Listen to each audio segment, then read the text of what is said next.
Wanadhani ya si bongo lala. Tumejamu sijifanye uja notice.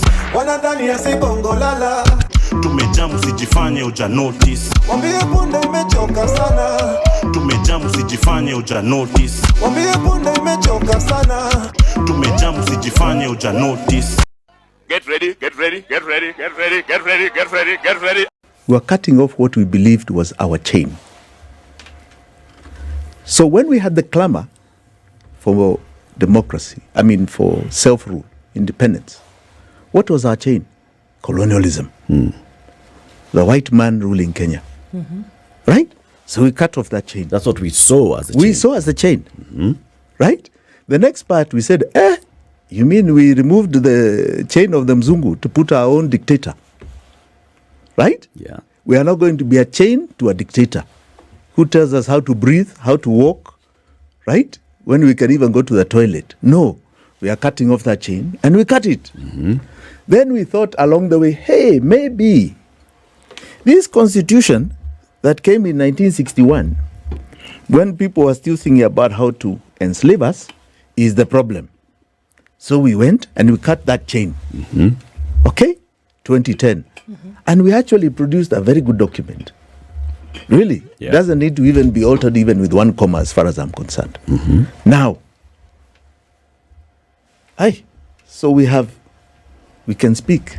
We have political rights. We can go to the ballot. But our problem is still persisting. Our economic problem is still persisting. So what is our current chain? And that's what we've been discussing on this show. Jimmy, what we see as a chain, what they saw as a chain in the 60s, in the 50s into 60s, what we saw as a chain in the 80s into 90s, what we saw as a chain in the 2000s, like you just told us, that was actually not the chain. No, it was part of the chain, but not the entire chain. So now that we are saying that we are looking at this new chain, is this a big chain? It's not a new chain. It is now the final chain. How do we know this is the economic chain? And the economic chain comes with system. I told you about the system of a company that came here that became a government. That's a political system and an economic system that was embedded for three things: exploitation, extraction, and dominance. And that's what we're going to change. And two, what is our chain today? I've been on this show for the last 2 years talking about a chain of debt, which is extraction, the biggest extraction to our life. The biggest. Once we cut off that chain, I can assure you, and create a different political order that is not about a government that is extracting, exploiting, and dominating. I can assure you, you have freed the Kenyan to go and prosper. And this is where now ideological politics comes in. New plans come in. What is one group and what is another group? All right? What is Jimmy's ideology about a future? Am I a capitalist? Am I a socialist? Am I this? This is now where you start getting debate about ideology. All right? Political systems and economic systems. And this is where we are headed. This is the turning point. This is the turning point that defined all the great nations of the world, even America. When you see the man create a university model, that is a new mode of funding. What he's trying to do, he has no money to support help. And IMF had told him, since you don't want to default, you need to raise taxes and you need to stop your subsidies. He has no money to give help. You create a new thing that is going to become a problem. That problem has ended up going to court and being stopped. Now people have to find school fees. When you hear SHIF and SHA, it's create a new system so that whatever monies that had been there in NHIF, because you have taken them towards payments of debt and other things, now you start a new thing and it's a blunder, it's a mess. Yes, it's because you have no money.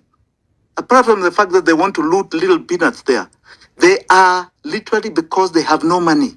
You create new systems, you stall off payments. They are in such a crisis. Government is being run like a kiosk as we are talking today. Little sheets of paper to move monies just for issues of ministries. This is the dilemma we are in. What did we pay towards the payment of debt? In those 10 years, up to the time Uhuru left, we had paid 5.6. And then in the first financial year of William Samoei Ruto, we paid another 1.4. You can see categorically that is 7 trillion we paid towards this debt. And as we look at 7 trillion payment, what is our outstanding debt? 11 trillion. What is this thing? What is this monster that doesn't go away? This monster that up until today, I can tell you, I've just done some figures on the December accounts here of the statement of actual revenues and expenditure. It has accounted for, in December, 77% of our tax revenue went towards the payment of debt. In November, it was 78. Our taxes are going 70% plus towards nothing else but the payment of this debt. It never ends. These numbers never come down. And more of our taxes, 70 shillings of every 100 plus, is going towards it. If you do not deal with this, you will never deal with it. 1.3 trillion was for 10 years. If they took 6.4 above, that is a deficit for the next 60 years they took in advance. All right? 10 years is 1. So 6.4 is 10 years, is 60 years. That they've taken in advance, that will keep compounding and eating us and eating us and eating us. Every time we produce, anytime we work, anytime we do anything, we are paying 70% of the taxes that we are contributing towards this monster. And this is the biggest theft. The biggest theft to our lives, our livelihoods, our future. It is our enslavement.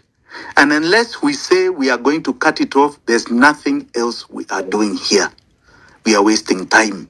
You can remove Ruto, put who you want.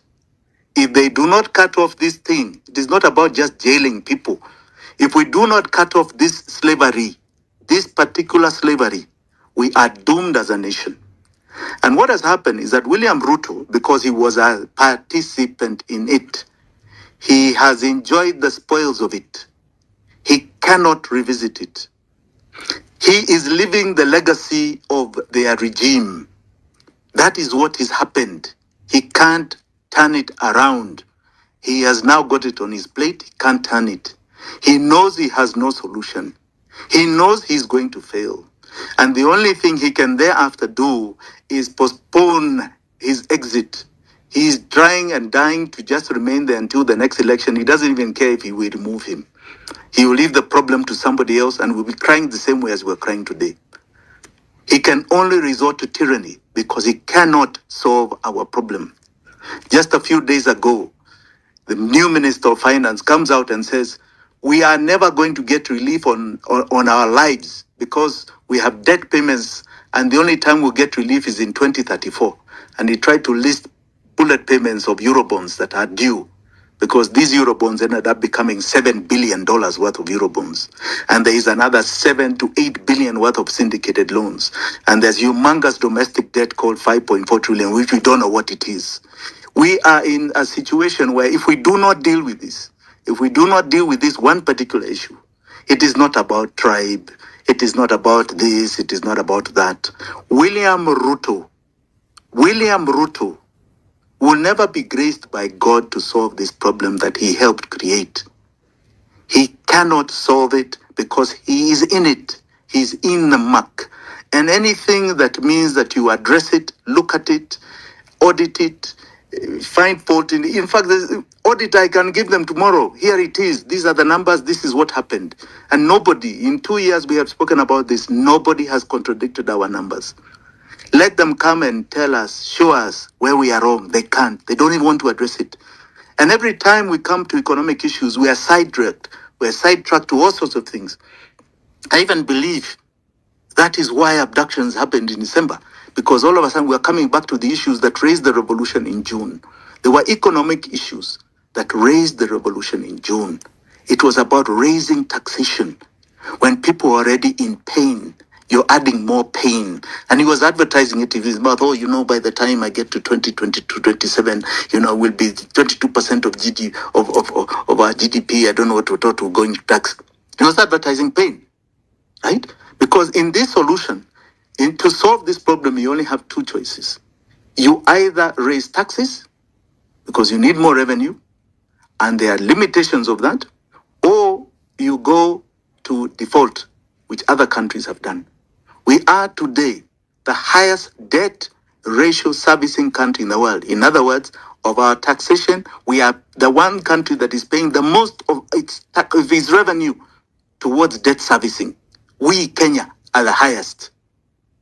This is where Sri Lanka had reached, right? And it collapsed. This is where we are. This is the nation that we are living in. And we can remove William Ruto tomorrow. In fact, as far as I'm concerned, he's more or less a dead man walking. He's done, right? He cannot revive himself no matter what he tries to do. It's over. But the issue is going to be, then what? Then what? What do we do after that? Put whoever you want. You want to put the same people that were part of this mark? Go ahead. We'll be back here again on this show, lamenting, crying, fighting, because this will not stop. When you see the man create a university model, that is a new mode of funding, what he's trying to do, he has no money to support help. And IMF had told him, since you don't want to default, you need to raise taxes and you need to stop your subsidies. He has no money to give help. You create a new thing that is going to become a problem. That problem has ended up going to court and being stopped. Now people have to find school fees. When you hear SHIF and SHA, it's create a new system so that whatever monies that had been there in NHIF, because you have taken them towards payments of debt and other things, now you start a new thing and it's a blunder, it's a mess. Yes, it's because you have no money. Apart from the fact that they want to loot little peanuts there, they are literally because they have no money.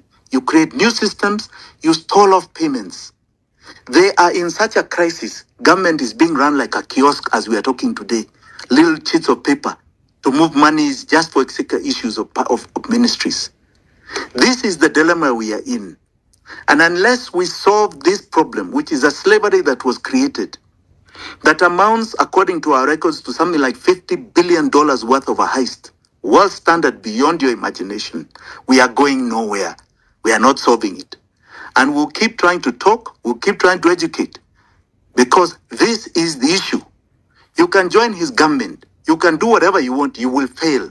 He has no money to deliver anything. He has none. And we are not going to give him. We have reached a saturation point in this country because this situation in economic terms has created two twin devils, inflation and recession. You try and solve one, it activates the other. You solve this, it activates the other. We have a quagmire here, and that is why the new minister can categorically say we have no relief. How can a minister say we have no relief? What are you saying?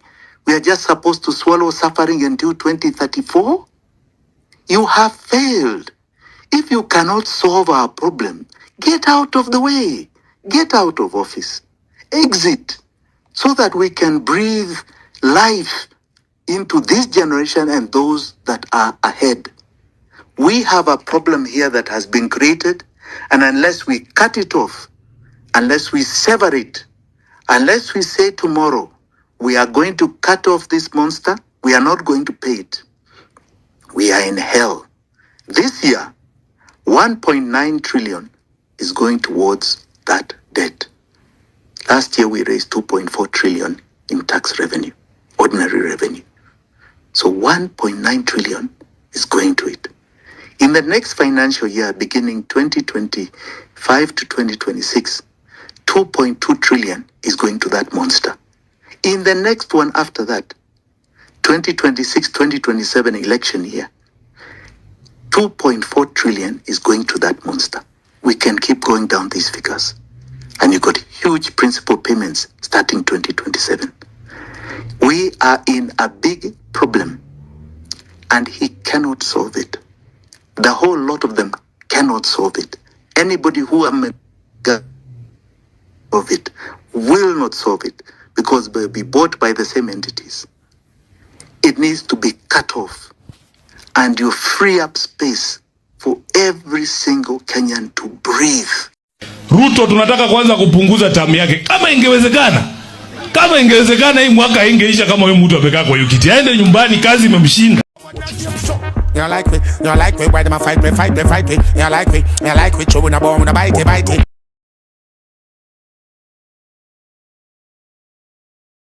We don't trust them, even if we bust them. We don't trust them, stay far, not touch them. We don't trust them, hope their man not sub them. Informer, me say you must them.